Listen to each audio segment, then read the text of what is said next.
स्वागत है बच्चों। फिजिक्स इट्स इजी में हम लोग बात कर रहे हैं कक्षा 12 के अध्याय 4 गतिमान आवेश और चुंबकत्व। और आज का हमारा टॉपिक है चल कुंडल धारामापी, मूविंग कॉइल गैल्वेनोमीटर। इस पर हम बात करेंगे। पहले समझ लेते हैं कि धारामापी क्या होता है। धारा का मापन करने वाला, तो वह युक्ति जो विद्युत धारा का मापन करती है, या फिर यूँ कहें कि वह युक्ति जिसकी सहायता से विद्युत धारा का मान तथा दिशा ज्ञात की जा सकती है, हम धारामापी कहते हैं। तो ये धारामापी चल कुंडल धारामापी होता है, चल चुंबक धारामापी होता है, और भी कई प्रकार के होते हैं। तो हम यहाँ पर बात करेंगे चल कुंडल धारामापी के ऊपर। तो कुंडल अर्थात कुंडली, ऐसा धारामापी जिसमें कुंडली चलायमान हो, यानी कि विद्युत धारा प्रवाहित करने पर कुंडली में विक्षेप उत्पन्न हो और हम मापन कर लें, तो ऐसे धारामापी को चल कुंडल धारामापी के नाम से जानते हैं। चल कुंडल धारामापी भी दो प्रकार के हैं। एक तो निलंबित कुंडली धारामापी, जिसमें कुंडली को एक तार की सहायता से लटकाया जाता है, और दूसरा होता है किलकित कुंडली धारामापी। किलकित कुंडली धारामापी में क्या होता है कि कुंडली को दोनों सिरों को, कुंडली के दोनों सिरों को किसी निलंबित के साथ में टिका दिया जाता है। तो इस तरह से किलकित के साथ टिका दिया जाता है, तो एक प्रकार से वो टिक जाती है और कुंडली इस प्रकार से गति कर सकती है। तो इन दोनों के बीच में कुंडली टिकी हुई रहती है, तो वह किलकित कुंडली धारामापी होता है। और यदि कुंडली लटकी होती है तो वह निलंबित कुंडली धारामापी होता है। मूल रूप से धारामापी एक ही है, केवल संरचना में थोड़ा सा अंतर आता है। हम यहाँ पर किलकित कुंडली धारामापी की संरचना और कार्यविधि देखते हैं। तो इसका सबसे पहले हम चित्र बना लेते हैं। तो इसमें क्या होता है कि क्षेत्र चुंबक होते हैं।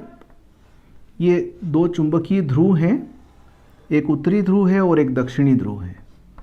आप देख रहे हैं ये दोनों ध्रुव थोड़े से विशेष प्रकार के हैं कि इनके जो ध्रुव हैं वो इस तरीके से कटे हुए हैं, मतलब इस तरह से वो सर्कल आकार के अंदर कटे हुए हैं ये दो ध्रुव। अब इसके बीच में यहाँ पर एक नर्म लोहे का सिलेंडर रखा हुआ है। हम बात करेंगे कि हम नर्म लोहे का सिलेंडर क्यों रखते हैं। फिर इस नर्म लोहे के सिलेंडर के ऊपर एक एल्यूमिनियम का फ्रेम लगाया हुआ है। ये एक एल्यूमिनियम का फ्रेम है, और इस एल्यूमिनियम के फ्रेम पर हम तार को लपेटकर कुंडली तैयार करते हैं। तो इस प्रकार से तार के कई सारे फेरे लपेटकर कुंडली तैयार की जाती है। तो ये कुंडली है, तांबे का तार है, उसको बार बार लपेट के हम इस तरह से कुंडली तैयार कर लेते हैं। ये दोनों सिरे हो गए। अब यहाँ पर इन दोनों सिरों को हमें किलकित करना है, यानी कि टिकाना है। तो टिकाने के लिए हम यहाँ पर नुकीली कील का उपयोग करते हैं। इस नुकीली कील को इस तरह से एक आधार के ऊपर टिका दिया जाता है, ताकि ये दृढ़ता के साथ में टिकी रहे और गिरे नहीं।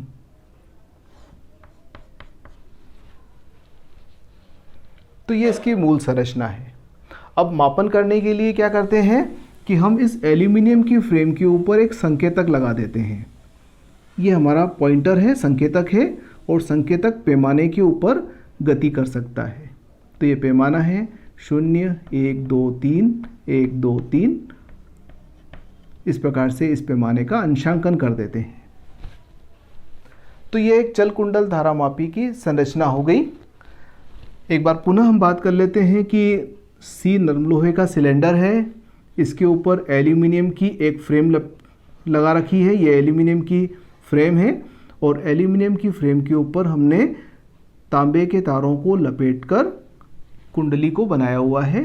तो सी नरम लोहे का सिलेंडर हो गया, ये ए एल्यूमिनियम की फ्रेम हो गई, और Cl ये कॉइल हो गई हमारी, जो इस तार को लपेटकर बनाई गई है। S संकेतक हो गया, P पैमाना हो गया, और P1 और P2 जो हैं ये दोनों किलिक हैं, जो इस पे इसको टिकाया गया है। तो ये चल कुंडल धारामापी की संरचना हो गई। अब चल कुंडल धारामापी का सिद्धांत क्या है, किस सिद्धांत पर कार्य करता है। हमने देखा है कि जब किसी कुंडली को चुंबकीय क्षेत्र के अंदर रखा जाता है और उसमें विद्युत धारा प्रवाहित की जाती है, तो उस पर एक बल आघूर्ण लगता है और बल आघूर्ण का मान होता है NIAB sin थीटा। ये व्यंजक हमने निकाला था।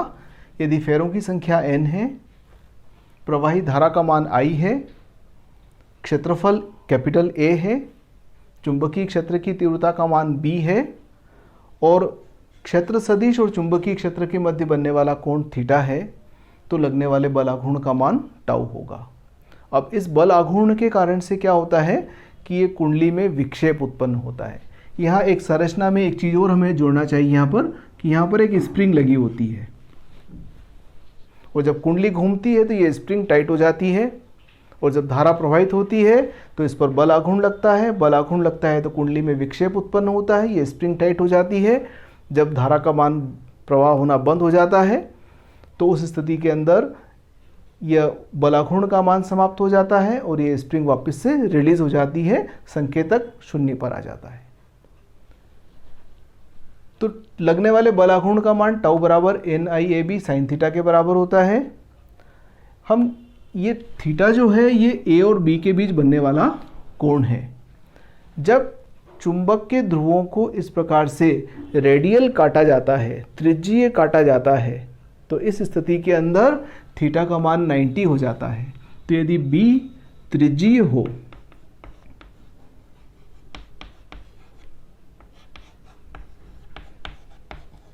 तो अब त्रिज्यीय से मतलब क्या, जब हम चुंबकीय ध्रुवों को इस प्रकार से काट देंगे कि ये एक त्रिज्यीय क्षेत्र उत्पन्न करेगा, तो उस स्थिति में थीटा का मान 90 होगा और बल आघूर्ण का मान हो जाएगा NIAB के बराबर। ये अधिकतम बल आघूर्ण होगा। तो इस बल आघूर्ण के प्रभाव से इसमें विक्षेप उत्पन्न होगा।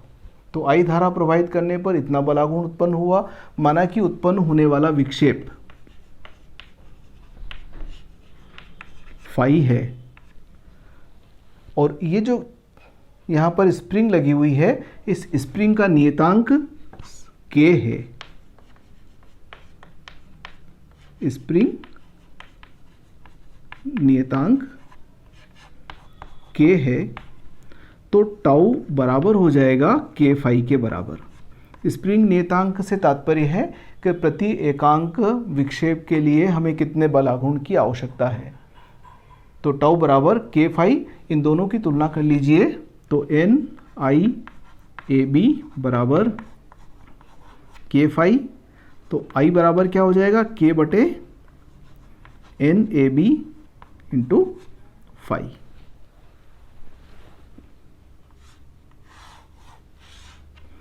K स्प्रिंग नियतांक कांस्टेंट है, N फेरों की संख्या नियत है, A क्षेत्रफल नियत है, B चुंबकीय क्षेत्र नियत है, अर्थात I जो है वो समानुपाती होगा फाई के। यानी कि विक्षेप की मान की गणना करके हम धारा के मान की गणना कर सकते हैं। ज़्यादा विक्षेप उत्पन्न होगा तो विद्युत धारा का मान ज़्यादा होगा, कम विक्षेप उत्पन्न होगा तो विद्युत धारा का मान कम होगा। इसको धारामापी का नियतांक भी कहते हैं, यानी कि इसको इस रूप में भी लिखा जाता है I बराबर G गुणित फाई।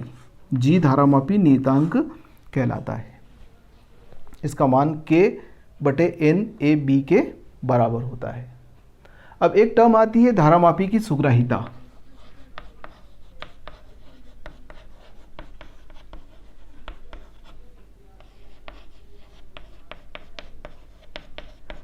सुग्राहिता से तात्पर्य है कि कौन सा धारामापी कितनी सूक्ष्मता से धारा का मापन करता है। तो वो धारामापी जो सूक्ष्म से सूक्ष्म धारा पर भी विक्षेप दे दे वो अधिक सुग्राही कहलाएगा। तो उस स्थिति के अंदर यदि हम कहें कि फाई बराबर क्या लिखना चाहिए हमें, तो यहाँ से फाई बराबर हमें लिखना पड़ेगा NAB अपॉन KI। अर्थात I का मान कम हो और फाई का मान ज़्यादा हो तो वो अधिक सुग्राही कहलाएगा, यानी कि फाई अपॉन I बराबर NAB अपॉन K।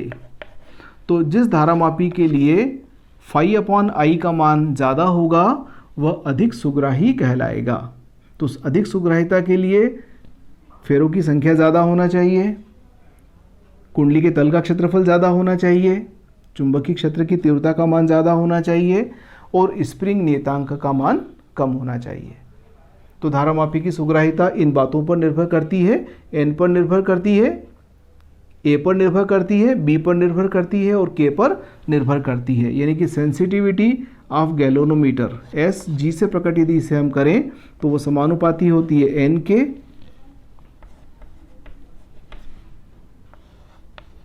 समानुपाती होती है ए के समानुपाती होती है बी के और समानुपाती होती है 1/k के या व्युत्क्रमानुपाती होती है k के। तो धारामापी की सुग्राह्यता इन 4 बातों पर निर्भर करती है। तो आज हमने धारामापी के बारे में बात किया है। अब धारामापी से हम 2 युक्तियां बनाते हैं, एक एमीटर कहलाता है, दूसरा वोल्टमीटर कहलाता है। तो धारामापी का रूपांतरण एमीटर के रूप में किस प्रकार किया जाता है, वोल्टमीटर के रूप में किस प्रकार किया जाता है, आदर्श एमीटर क्या होता है, आदर्श वोल्टमीटर क्या होता है, इन्हें परिपथ में किस प्रकार से जोड़ा जाता है, इस पर हम लोग नेक्स्ट लेक्चर के अंदर बात करने वाले हैं।